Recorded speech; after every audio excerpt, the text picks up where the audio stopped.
On occasion, I get asked to talk about things that are a little outside my scope of expertise. The reason I talk about South America, Venezuela, that was my job in the military. I was a Spanish linguist, Army intelligence.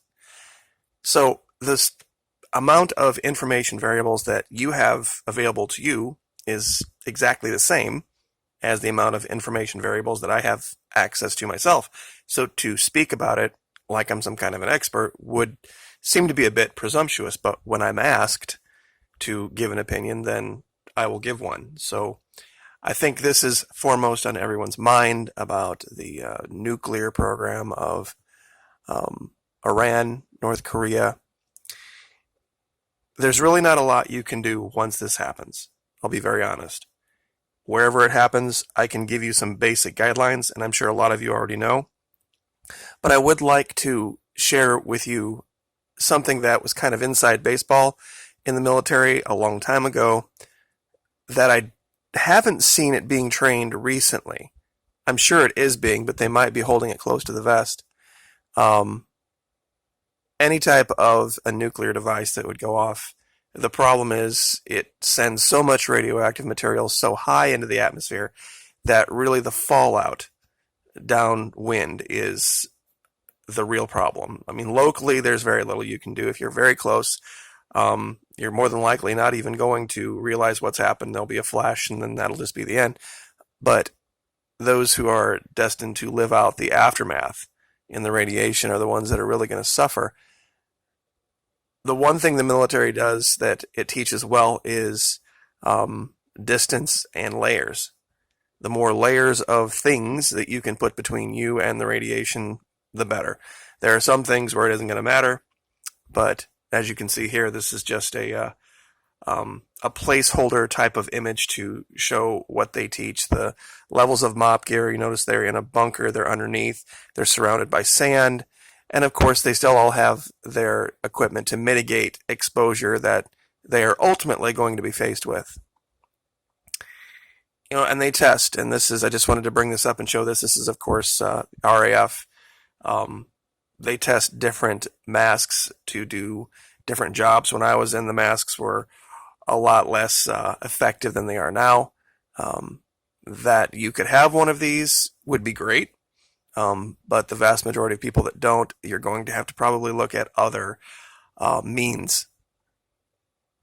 I wanted to bring this up just to show the concept, and I know they're talking about UV here, but the higher the energy, the less penetration of water, which is what we're really going for. Here in this video, water is the key. If you have access to a swimming pool, you are golden, because all you need to do, it might be miserable depending on the time of year, if it's cold, or if it hasn't been cleaned or, been set up for swimming. Just being submerged in a couple of feet of water, you're fine. I mean, you are literally impervious at that point. If you're down 6 feet, very, very little radiation is going to get to you. Whatever you do, don't do this. This is the one thing those zombie movies, those apocalypse movies, they get right. This is what the vast majority of people are going to do. They're going to hop in their car, and they're going to think that, well, I have a four-wheel drive, or I know a secret way to do it, or my car is faster than other people's cars. You can't beat quantity. You just can't do it. And that car will end up being your coffin, because you're going to be out in the middle of nowhere, exposed, and usually with no way to turn around. And it's just going to be an absolute nightmare to try to get away from wherever the explosion is, to go in the other direction. Everybody's going to be thinking along the same lines, and they're going to knee-jerk react. That's probably the biggest piece of advice that I could give to anyone. Don't knee-jerk react. I know that most of my audience is my age and older, late 40s, 50, 60. You are going to probably have to be the voice of reason, the voice of calm in whatever your sphere is. And relating the idea that, two of these went off back in the 40s within a period of a month. And, it was horrible, but the world recovered. And the world that you know today is, what it is, even though this happened before. So that one of these would go off or something like this would happen isn't the end of the entire world, everywhere, guaranteed. That's the idea that you're going to need to have to exude that it is an emergency. There are going to have to be mitigation measures taken, but you're going to have to react in a civilized way, in a calm way, in a way that's decisive and that makes people around you stay calm and believe that what you're saying is the truth. Now, I know everyone knows about potassium iodide, so I'm not going to waste a whole lot of time on it, but of course, having a fresh supply of this is important. A lot of people have bought their stuff. They bought it way back before 2012. That was 7 years ago. I guarantee this stuff is degraded and is not effective. So check your dates on that. But the big key is water. And I don't mean just like bodies of water. Let's say you don't have access to a pool. If you have to stay shelter in place, of course, if you have a second lower level to get to, like a basement, that's great. But the biggest thing that you can do is create a shell of atmospheric water around you. I mean, it's not ideal.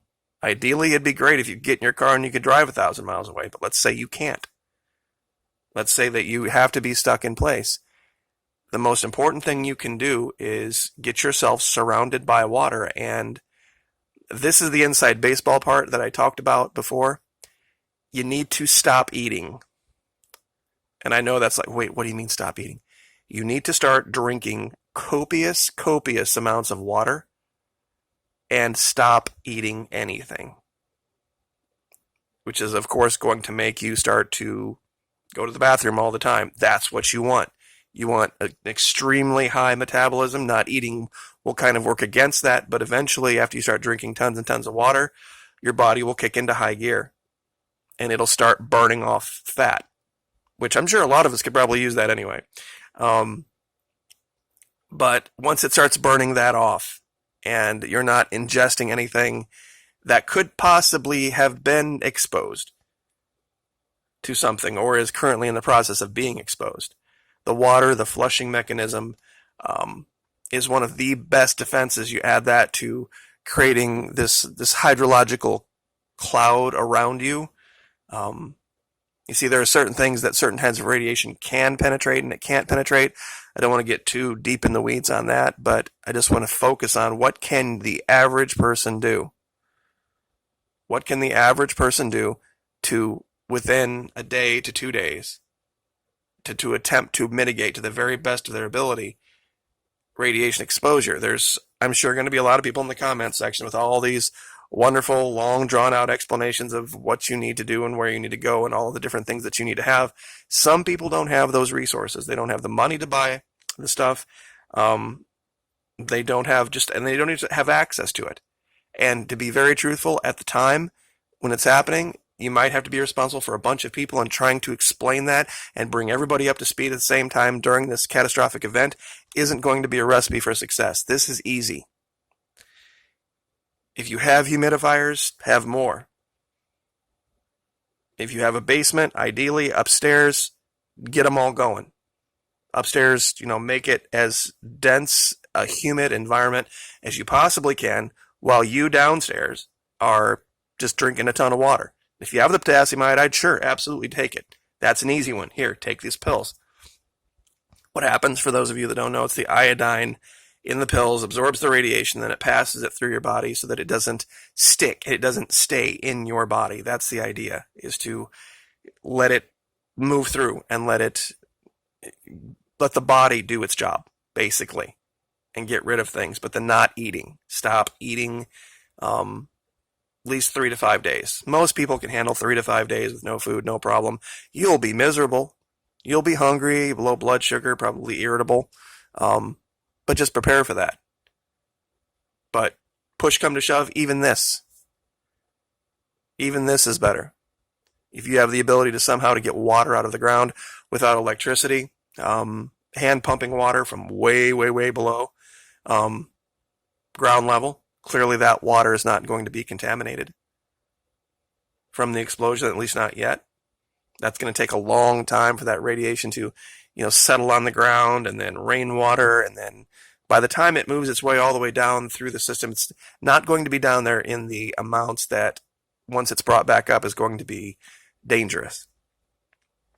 And that's basically the idea here is water, water, water, water, water, and fast during that time, during the depend. Of course, like I said, this all depends on your location. You know, if it goes off 5 miles away and you can't get out of the way in any direction, it's going to be tough. There's going to be very little you can do unless you can get way underground or get, someplace that is underground is ideal, as far underground as you can get, because, the ground is mostly water, just like the atmosphere is mostly water. But water is the key. That's the best thing. The best thing that you can do is to have tons of water and just drink the daylights out of it. Now, the problem would be in a situation like that is if you were someplace where that was getting water from an atmospheric water generator, which is very common these days, then you could have a problem with drinking water that is already contaminated by radiation.